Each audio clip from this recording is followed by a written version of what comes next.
Bonjour. Ah Seigneur, l'ignorance, l'ignorance. Satan, tu es vraiment méchant. Tu es méchant, Satan. Tu maintiens captif tes enfants. Osée 4:6. Mon peuple est détruit parce qu'il lui manque la connaissance. Heureusement que Jésus dit dans Jean 8:12, je suis la lumière du monde. Jésus va encore vous éclairer, car il est la parole de Dieu. Jésus dit dans Jean chapitre 8, à partir du verset 32, vous connaîtrez la vérité, et la vérité vous affranchira. Vous voyez, chrétiens, la parole de Dieu nous dit, dans Romains chapitre 1, à partir du verset 17, la foi vient de ce qu'on entend, et ce qu'on entend dans la parole de Dieu. N'entendez pas tout n'importe quoi, car il y a beaucoup d'aveugles qui conduisent des aveugles. Tout fondement que vous devez recevoir doit être basé sur la parole de Dieu. Comme il est écrit dans Éphésiens chapitre 2, le verset 20. Vous avez été édifiés sur le fondement des apôtres et des prophètes, Jésus-Christ étant lui-même la pierre angulaire. Parce que ce qu'il faut comprendre, c'est que la Bible est séparée en deux parties. Nous avons l'Ancien et le Nouveau Testament. Dans l'Ancien Testament, il y avait des animaux qui étaient impurs, comme il est écrit dans Deutéronome, le chapitre 14. Mais, chrétiens, dans le Nouveau Testament, nous sommes entrés dans une nouvelle ère, si on peut dire ça comme ça. Un nouveau régime. Voilà pourquoi ce qu'il est écrit dans Romains chapitre 10, le verset 4, Jésus est la fin de la loi. Mais Jésus, quand il est né, Jésus, c'est, Jésus, c'est à observer la loi, comme il est écrit dans Galates chapitre 4, le verset 4. Jésus a vécu sous la loi, donc il s'est comporté comme un véritable observateur de la loi. Parce que beaucoup vont comprendre le passage de Matthieu chapitre 5, le verset 17, quand Jésus dira, je ne suis pas venu abolir la loi, mais je suis venu l'accomplir. Ce qu'il faut comprendre, c'est qu'en Israël, il y avait trois sortes de lois. Il y avait les lois sociales, les lois morales et les lois cérémonielles. Et Jésus-Christ est venu accomplir les lois cérémonielles. Il est venu satisfaire la sainteté de Dieu en mourant à la croix, en souffrant, parce que l'homme étant péché ne peut pas s'approcher de Dieu. Donc il fallait un sacrifice parfait. Voilà pourquoi dans le Nouveau Testament, il n'y a plus de sacrifice. Le seul sacrifice que Dieu demande, c'est le sacrifice de notre vie, comme il est écrit dans Romains chapitre 12. Donc je vais commencer.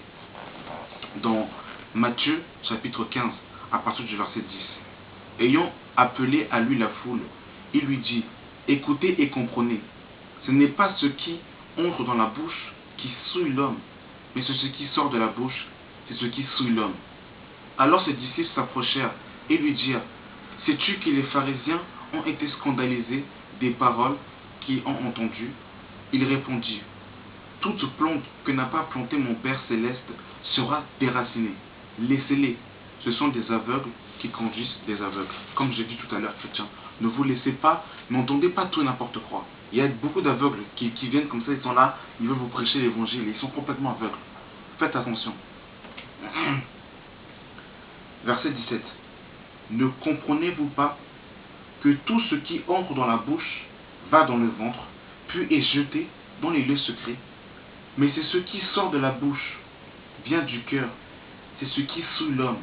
Car c'est du cœur que viennent les mauvaises pensées, les meurtres, les adultères, les impudiques, les vols, les faux témoignages, les calomnies.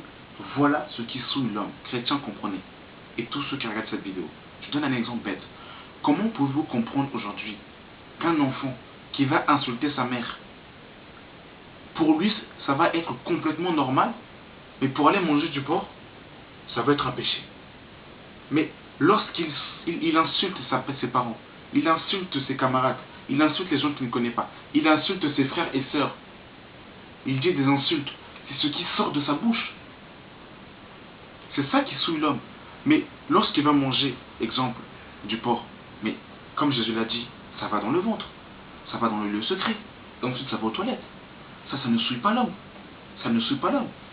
Raisonnez. Dieu vous a donné, je sais que Dieu vous a donné l'intelligence pour comprendre logiquement. Comprenez.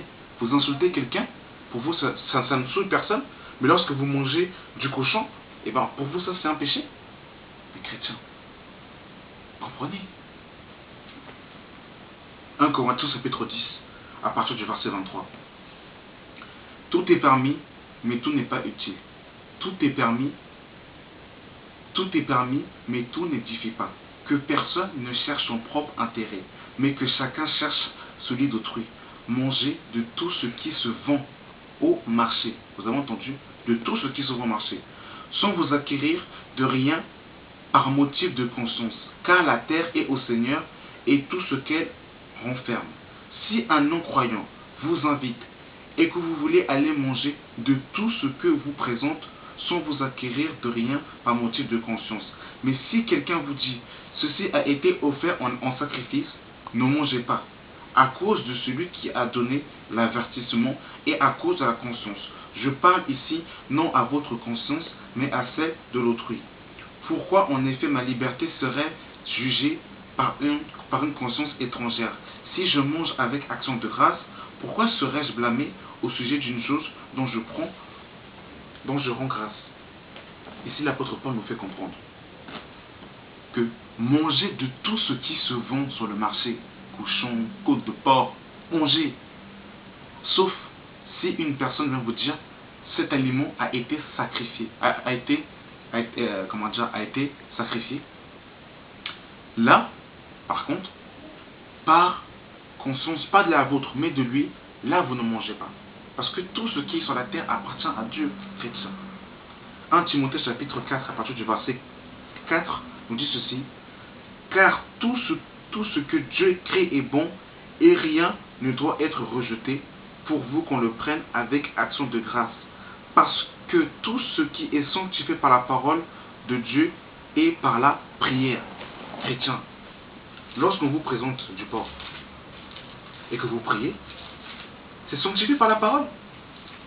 Car tout ce que Dieu crée est bon.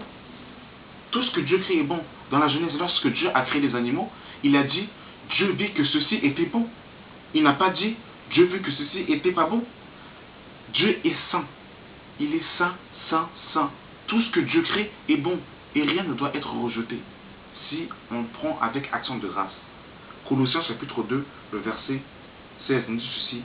Que personne donc ne vous juge au sujet du manger ou du boire, ou au sujet d'une fête, d'une lune, des sabbats. C'était l'ombre des choses à venir, mais la réalité est en Christ. Chrétien, c'était l'ombre des choses à venir. C'était l'ombre des choses à venir. C'était l'Ancien Testament. J'ai bientôt terminé. Je vais terminer avec ce dernier passage et ensuite je vais bien rentrer en profondeur. Galates chapitre 3, le verset 10 nous dit ceci. Car tous ceux qui s'attachent aux œuvres de la loi sont sous la malédiction. Car il est écrit, maudit est quiconque n'observe pas tout ce qui est écrit dans le livre de la loi et ne les met pas en pratique. Et que nul ne soit justifié devant Dieu par la loi. Cela est évident, puisqu'il est dit, le juste vivra par la foi.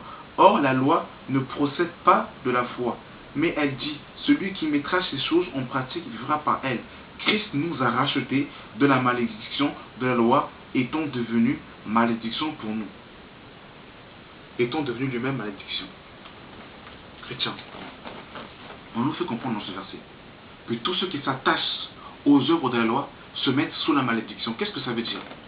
Lorsque l'Ancien Testament nous dit qu'il ne fallait pas manger des choses impures, et que Colossiens chapitre 2, le verset 14 nous fait comprendre que il a effacé l'acte dont les ordonnances nous condamnaient, en les clouant avec lui à la croix. Ça veut dire que, comme nous avons lu, nous ne sommes plus sur la loi, mais nous sommes sur la grâce. Donc lorsque vous voulez observer une chose de la loi, une chose, et que vous laissez le reste, vous vous mettez sous la malédiction chrétienne. Parce que si vous ne mangez pas le porc, parce qu'il est écrit dans la loi qu'il ne faut pas manger le porc, dans ce cas-là, il faut adorer les 7 fêtes de l'Éternel. Il faut aller au temple pour adorer Dieu. Lorsqu'une femme a ses règles, elle est considérée comme impure. Lorsque une femme accouche d'un garçon, il faut qu'elle attende 31 ou 32 jours, si je me rappelle bien, pour présenter son enfant au temple, et j'en passe. Il y avait tellement de choses sous la loi. Et Jésus lui-même, justement, est venu nous décharger de cette loi en devenant malédiction pour nous. Donc si vous observez une chose de la loi et que vous laissez le reste, vous vous mettez sous la malédiction. Vous vous mettez sous la malédiction.